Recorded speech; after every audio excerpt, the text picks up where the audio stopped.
This is the story of Teresa Quesada. She's a second and third grade teacher in a little town in Quiché called Joyabaj. This was printed in an article from the Wall Street Journal on the 21st of July of this year. She had this experience of having 8 of her students, and while this article was written, another 2 left with their parents migrating to the United States. This is a very, very sad situation because each of those families was a broken family because either brothers or sisters or one of the parents stayed behind. So you can see the impact on families is quite drastic. It's not, making the decision to embark on such a treacherous adventure, trying to come to the United States in seeking opportunity and seeking employment and income is quite dramatic. One of the things I wanted to mention is also what this represents for the income and what it represents for the country of Guatemala. Today, there's about $9 billion with a B dollars that are sent back to Guatemala in remittances from the United States. This represents 12% of GDP, of the gross domestic product. That's a very, very large chunk of change. The other player in this equation are the coyotes. I don't know if you've heard this term before. These are the human traffickers, for lack of a better term, or that's more of a technical term. This is a booming business right now. They make between $8,000 and $10,000 per each person.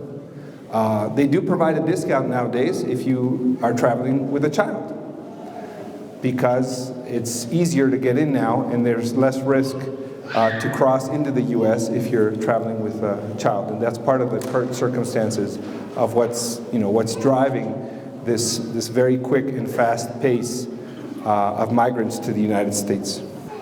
Here's some quick stats. First, you can see the picture of a state you might be familiar with and its relation to the size of Guatemala.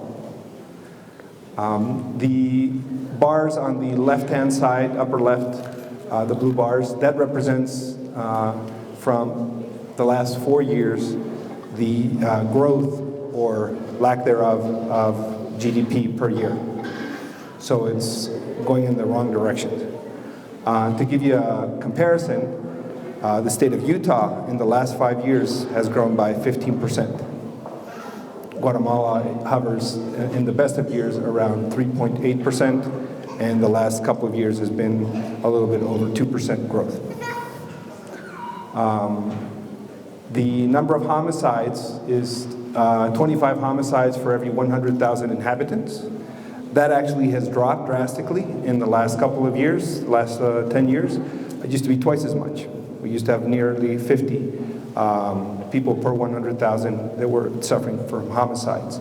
Another interesting statistic is that today, even though we're often told that the 2 greatest issues or reasons why people migrate is because of lack of opportunity or employment and of violence. Today, however, 9 out of every 10 people travel or migrate because of a lack of employment. It's only 1 in 10 that's because of violence. So though violence this is Guatemala. Honduras and El Salvador is a different context, but I just want to be clear, this is for Guatemala. Today, it's only 1 in every 10. So the real issue is economic opportunity. All right, here's a little bit of some demographic information that's very interesting. So the household population in 1994 was 5.2, and today it's 4.5.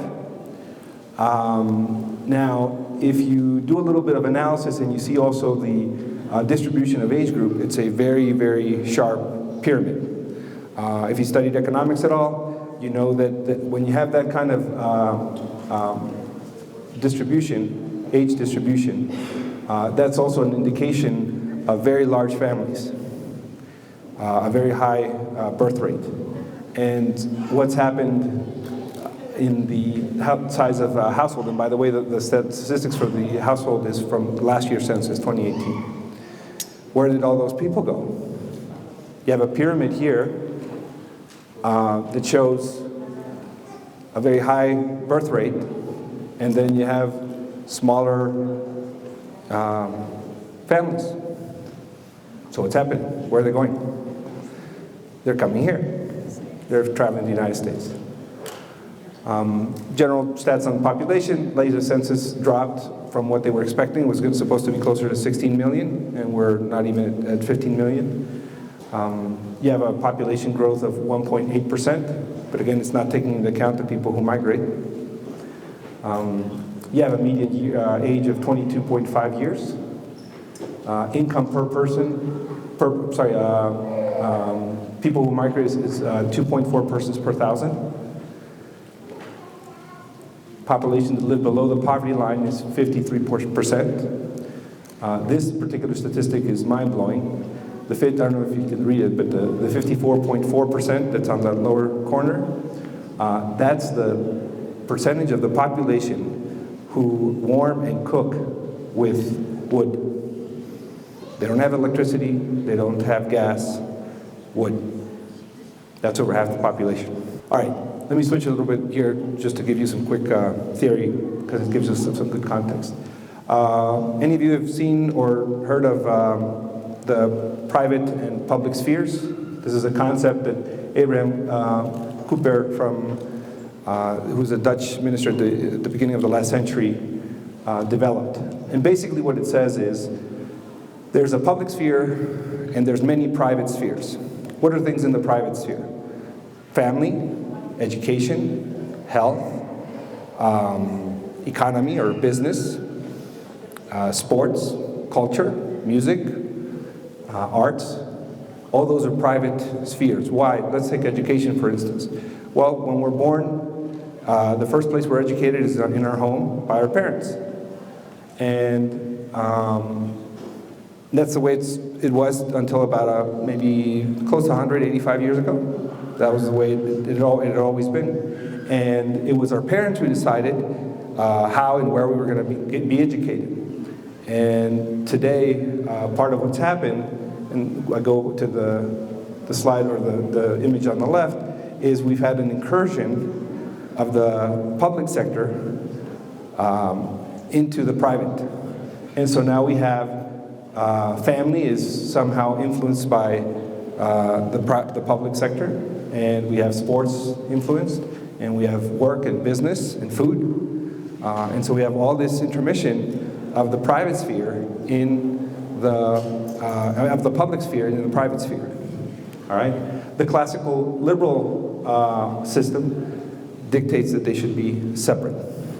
And if you notice the sizes, there's a lot more things in the private than there are in the public. So where do we get some of these ideas, and how do they contextualize in a little bit of U.S. history? Well, as my colleague Jorge Chapas mentioned, our principles are life, liberty, and property. Those are the principles of classic liberalism. Interpreted in the first draft, actually, of the Declaration of Independence, it actually said property, because they, like the bright and very wise people that they were, they studied a lot, and they studied a man by the name of John Locke. And he promoted and wrote down these natural laws. These are the things that every human, every person should value, and that's why there are principles. And in fact, in the Constitution, they go back and, obviously a couple years later, they go back and right there it says, without due process of law, nor shall private property be taken for public use. Right there we go back to protecting private property. Okay, so what's our plan, what's our proposal? We call it the Great Deliverance. The first thing is to recover our sovereignty. Our sovereignty has been usurped, has been taken away by many international organizations, by signing into conventions, into different international agreements, trade agreements, and so And if you've noticed, a lot of people applauded recent strategies or different policy decisions that the Trump administration took to remove themselves from the Paris Accords and climate change. That is the kind of, and if you are, if you know a little bit about Switzerland, for example, they are not member of any international organizations. They're just observers and associates. That way they can keep distance and they're not influenced. Ironically, many of those international organizations are in Switzerland and hire Swiss people, but that's another conversation. So the first one is to take distance, to review all of these agreements and see which ones infringe on the country's sovereignty.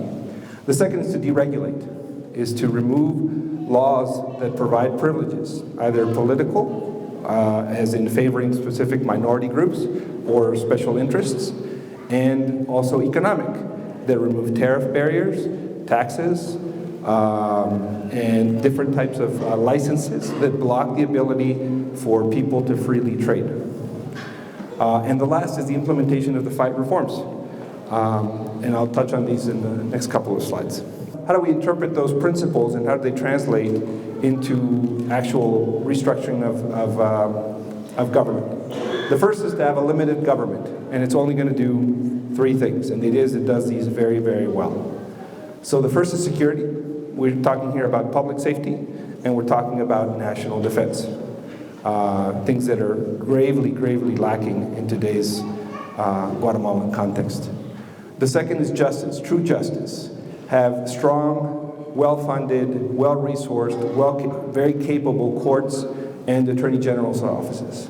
Currently, rule of law is, well, you saw what happened to Jorge. He wasn't able to come precisely because of weak courts. We were speaking with Deborah over the last couple of hours earlier today, and the average court for, the average case takes about anywhere between 7 to 10 years to have your day in court.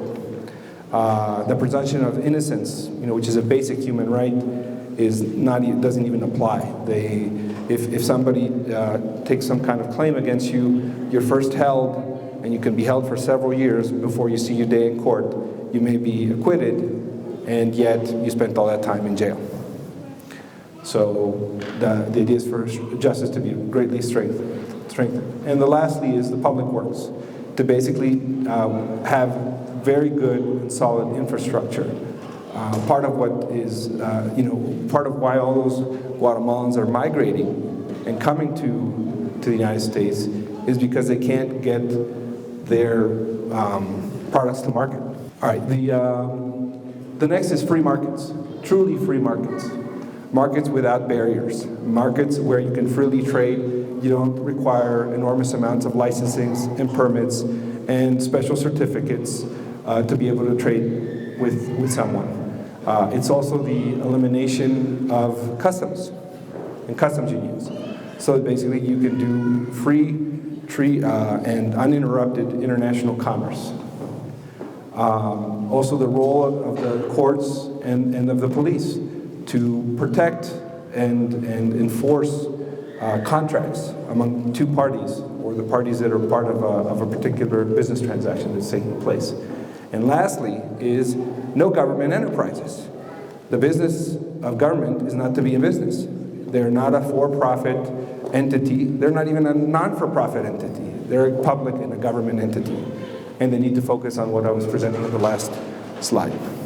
Lastly, private property, the absolute and without fail defense of what you produce with your own sweat is yours, and nobody can take it away. All right, so how does this translate? Limited government, and here's where we're coming into our 5 reforms. So the political reform, which goes in line with limited government, is to reduce the size of government. We're going to end up with only 5 departments or 5 ministries. We're going to close sports and culture. Again, that's part of the private sphere. Education, the Ministry of Education, the Ministry of Health, the Social Security Institute. What's another one? the pseudo development agency, housing, and there's probably about 29 different other government agencies that operate that are really not adding much value. Also, we're going to apply the three federalisms. Today in Guatemala, you have a very, very strong national government, and you have very, very weak municipal governments. In fact, municipal governments in many cases depend up to 95% of the resources that the national government assigns them for their budgets. So they have no fiscal or financial autonomy. They are very much restricted, and obviously those funds come earmarked.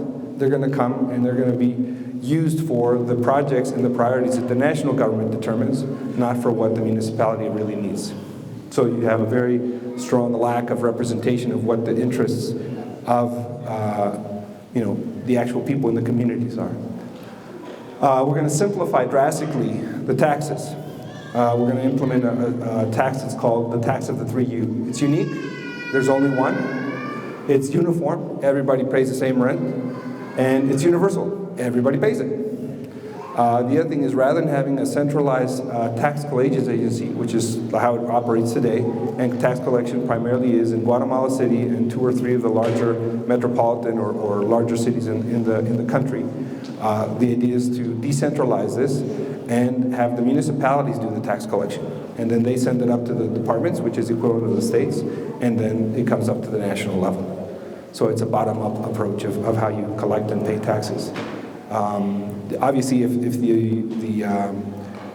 the mayor of each town or of each municipality, the only way they're going to have funds is that they collect taxes, guess what? They're going to collect taxes. And it's going to be very simple because they only have to collect one. And lastly is to privatize political parties.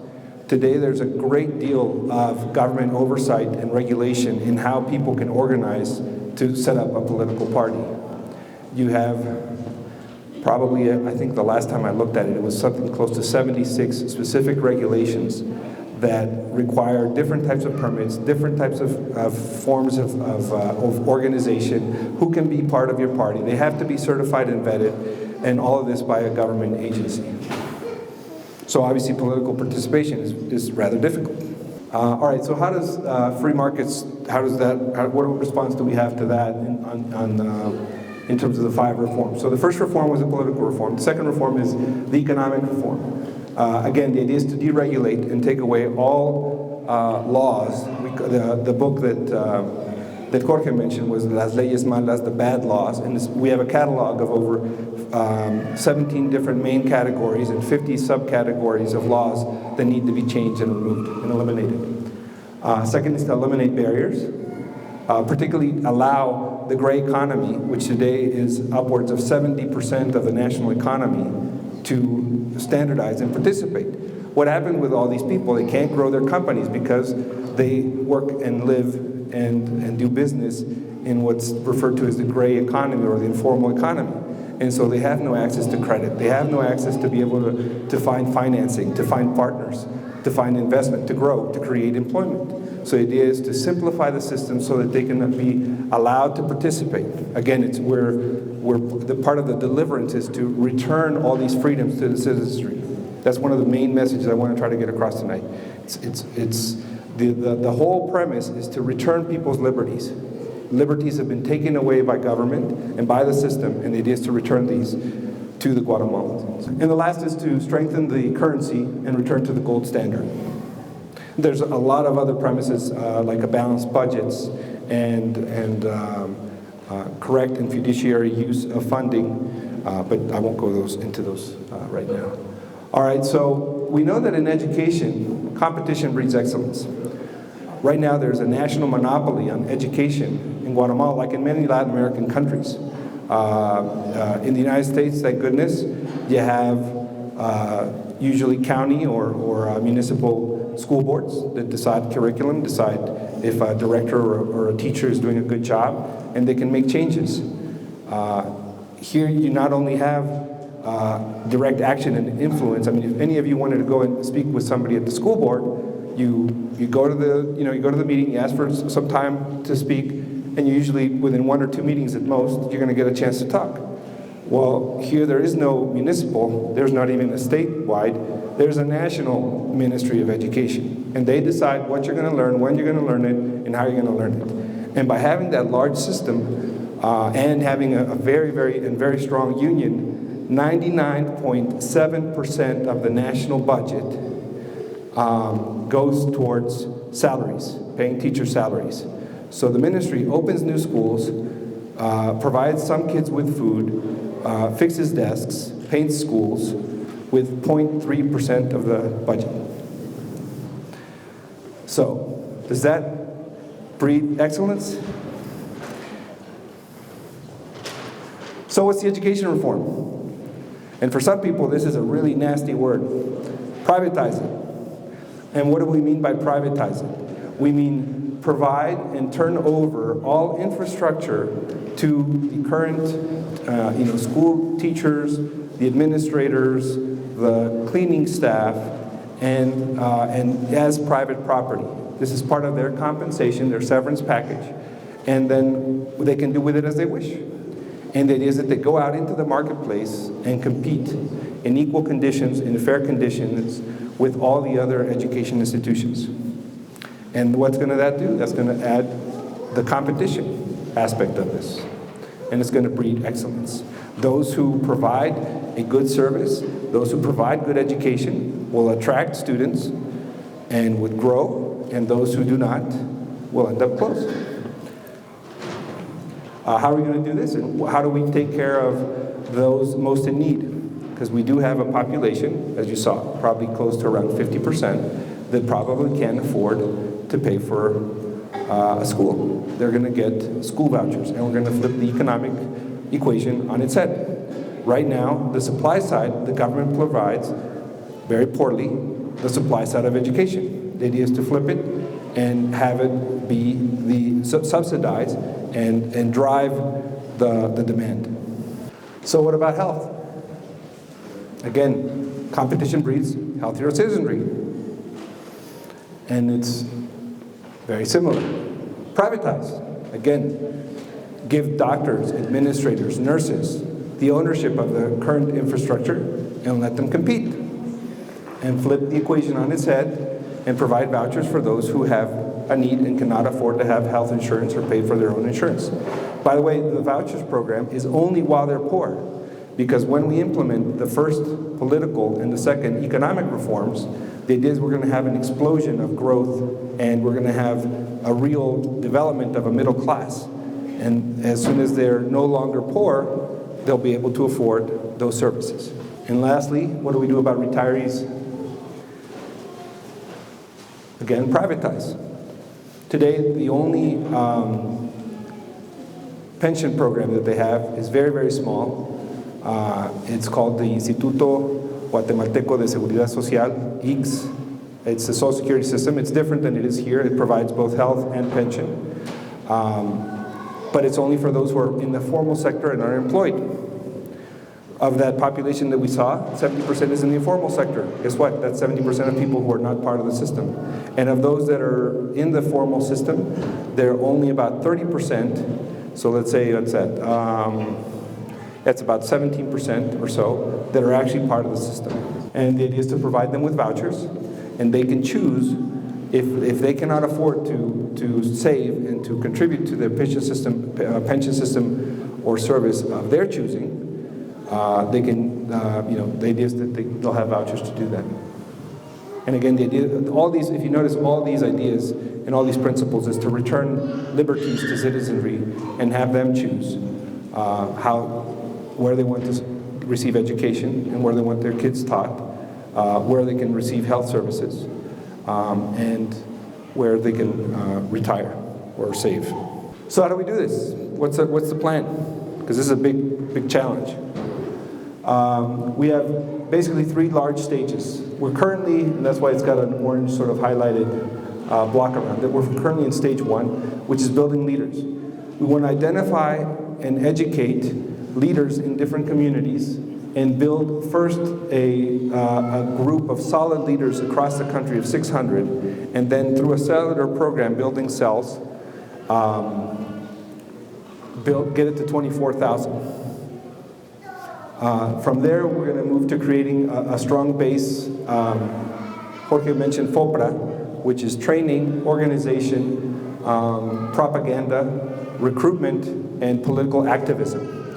And the idea is that will allow us to influence public opinion and be able to reform the Constitution. And the idea is for the different, many of them, some of my colleagues, to become congressmen and women, go into the legislature and be able to re-legislate and make many of these changes. Interestingly enough, just as a short anecdote, I was mentioning this also to Deborah, the story of where real political power lies. And most people think it's in the executive branch. And we're kind of taught this because you think of, it's easier to personify in one person the executive branch, but in reality it's in the legislature. That's where the rule book's written. And that's where the purse strings are. And I don't know about everybody's household, but in my household, my wife keeps the purse strings, and I can tell you where the power lies. So that's the idea, is to go after the Congress, go after the legislature, and make changes there. And so those are when we implement the 5 reforms that I just mentioned. This is a picture of the third forum that Jorge was mentioning, just to translate for a few of you. How does all this get started, and why is it a Latin American movement? Well, it starts with a political action think tank. The forum is a political action platform. It's the liberal platform, and again, not liberal in the U.S. sense, please. Liberal as in classic liberal. And so the forum is the platform on which all these political movements across Latin America are being built. I don't know if many of you or any of you have heard of the Foro of Sao Paulo. This is the antithesis of that. The Foro of Sao Paulo was established primarily by the Castro brothers, and then you had the add-ons of Lula da Silva and Hugo Chavez and Rafael Correa and Evo Morales, and basically those promote the principles of socialism. The idea is this is the antithesis, because we believe that it is capitalism and not neoliberalism in the context of favors to your buddies, what's also known as crony capitalism, but real capitalism is the way to go. The gentleman in the center of the picture is Václav Klaus. He is the former president and prime minister of the Czech Republic. This guy's a rock star. He was president during the transition from the communist era, from the socialist era, from the fall of the Berlin Wall to the current era. He saw peacefully the split of Czechoslovakia into the Czech Republic and Slovakia. This guy had it tough. I mean, this guy really did something. And what did he apply? He applied classical liberal principles. He deregulated, he opened the markets, and he privatized. In fact, one of the great lessons he gave us while we were in the third forum was all the different strategies and models they used to privatize a lot of the state-owned companies and different sectors of the economy. Because basically a communist or a socialist economy takes over of all the methods of production and all of the social aspects as well. I'm therefore in the back behind the lady in the colorful skirt, by the way. And this is the group from Latin America. The other one was just the Guatemalans, and this is the group from all over Latin America. So why do we do this? We're going to be we're primarily doing it for ourselves and our families, and for families like this. That's why we're doing this. This is the only way we see a brighter future. I can at least attest to the last 13 or 15 years, and I cannot say that Guatemala has improved its condition in any way, shape, or form. I mean, it's only either stagnates or gets worse. So I want to thank you, first of all, for your attention, for your time, for your interest. I hope you join us. I hope you help us. I hope this sparks some interest. If you want to learn more and if you want to get involved, You can look us up in English. We're starting to create a lot of content and generate a lot of interest on our Patreon page, patreon.com/5R. If you want the content in Spanish, which is a lot more extensive because we're still working on it, is familia.gt. All right? And thank you very much. What I would like to do is open it up to questions, comments, answers. We also take complaints.